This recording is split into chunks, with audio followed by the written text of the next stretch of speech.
Hey guys, welcome to Pajama Let's Play. I'm Michelle, host of Pajama Let's Play, where we talk about all things Kingdom Hearts. Today, I'm going to talk about No Name, the Black Box, and the original Book of Prophecies, and what this trio might imply for the series. But before we get into that, make sure to like, share, subscribe, and ring the bell. You can check out my Patreon or leave a tip via the various apps linked in the description box down below. As always, there will be spoilers, so heads up there. So we know trios are a big theme of Kingdom Hearts. Each of them do different things in their respective games, but their purpose is the same: an unbreakable bond between three entities so that they can accomplish a vital task in the series. We have the Wayfinder trio, whose vital task for the series was to assist with the concept of divine timing by keeping key members of the Guardians of Light out of battle until everyone was ready for the fated war.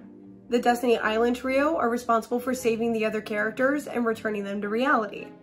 The Daybreak Town trio saved the Dandelions when the Datascape fell. The Magician trio, Merlin, Yensid, and the Fairy Godmother, provide knowledge and gear for the heroes. The list goes on, and I'm sorry that I got a lot of those names wrong. But they always stay together in the story, exit and return together, and are equally important parts of their purposes. So that brings me to the trio I mentioned in the introduction to the video, which I will dub the Fate Trio, or Trio of Fate if that catches on because it sounds better. No Name, the Black Box, and the original Book of Prophecies. When it comes to trios, they are either physically near one another, or they are really not.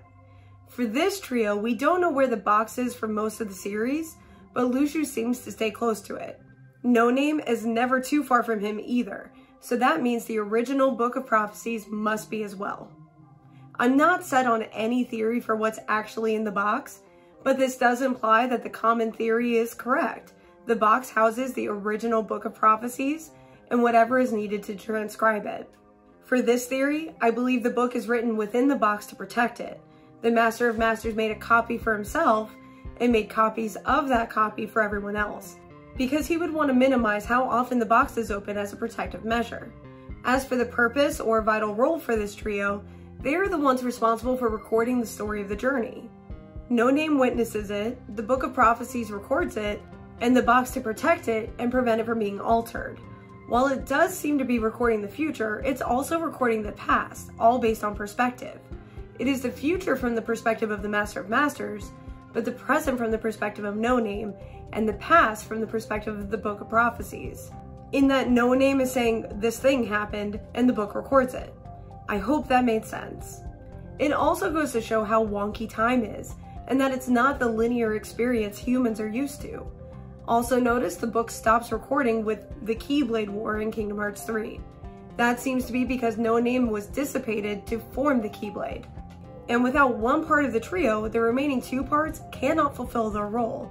So the book stops recording and the box is no longer hiding, possibly allowing the foretellers and Luxu to open the box, read the true Book of Prophecies, and see just how much they have been manipulated by the Master of Masters. This will help fortify their hearts to darkness, keeping the darkness entities bound within them, since that will need to be treated like a muscle and strengthened over time. I know this video is super short, there's just not a lot more to say about it. But what do you think? Are the original Book of Prophecies, No Name, and the Black Box a trio? What does that imply for the series? What other trios have you noticed that don't get talked about very often? Tell me all about your thoughts in the comments down below. Have a theory you'd like me to cover? Here is my email address, and you're welcome to send them all over. Also, don't forget to like, share, subscribe, and ring the bell. You can check out my Patreon or leave a tip via the various apps linked in the description box down below. Until next time.